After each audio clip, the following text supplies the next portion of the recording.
Your Excellency, Prime Minister of the Republic of India, Shri Narendra Modi, Honorable Ministers, Mr. Chairperson of the World Heritage Committee, Ambassador and Permanent Delegate of India to UNESCO, distinguished guests, Excellencies, ladies and gentlemen, dear friends, Namaste.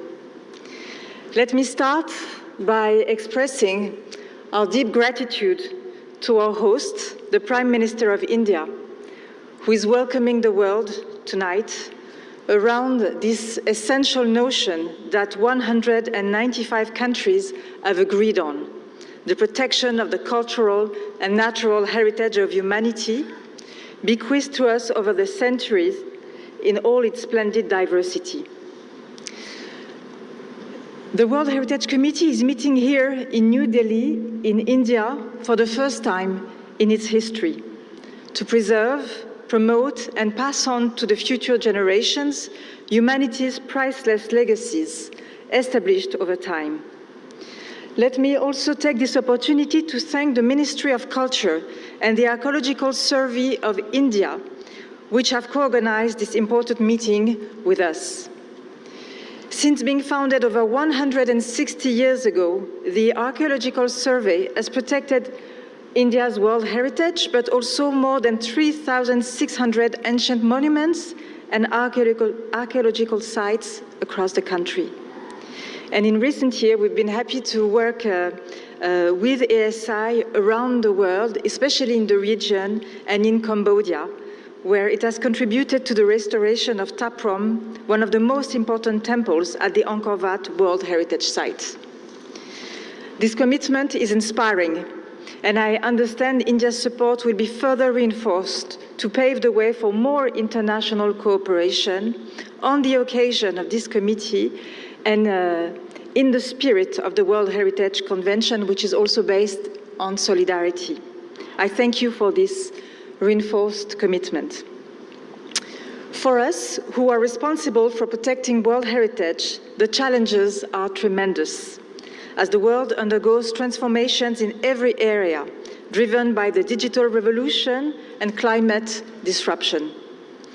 But equally immense is our determination to make heritage an anchor in an ever-changing world.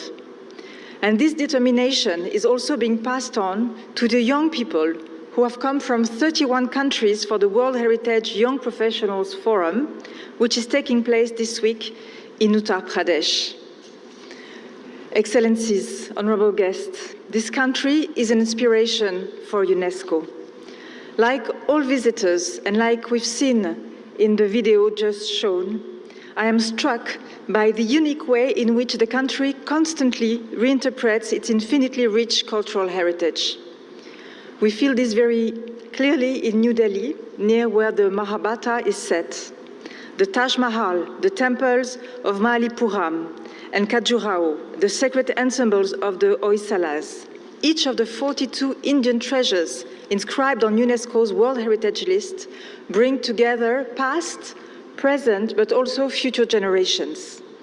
As do the Kalbilia dances of Rajasthan, the Garba of Gujarat, the chants of Ladakh, the crafts of Jandialaguru, the theater of Kutyatam, all of them inscribed on UNESCO's intangible heritage list. And building on this rich past is also bringing heritage protection at the highest place of the international agenda. When India held the presidency of the G20 last year, leaders called for the first time for culture to be placed at the heart of the post-2030 agenda for sustainable development. And in this way, India has helped culture gain recognition as a global public good, one that should be included in the Pact for the Future to be adopted by the UN this September. It was also under India's presidency and with UNESCO support that the G20 endorsed the Kashi Culture Pathway, which focuses on the fight against illicit trafficking and the restitution of cultural property. And these topics are the focus of the exhibition that I was pleased to open with the Prime Minister a few minutes ago. I would want to thank you for this. India knows too that the preservation of cultural heritage is inseparable from the protection of natural heritage. We see here, like in many other parts of the world, the devastating impacts of climate disruption on our lives and on heritage. I know that it's also at the heart of the discussion of the Young Professional Forum, and we're eager to listen to their contribution at this committee. Ladies and gentlemen, India's tradition accords great importance to the idea of duty, of dharma. Tomorrow, may we fulfill our dharma for the world's cultural and natural heritage. I thank you for your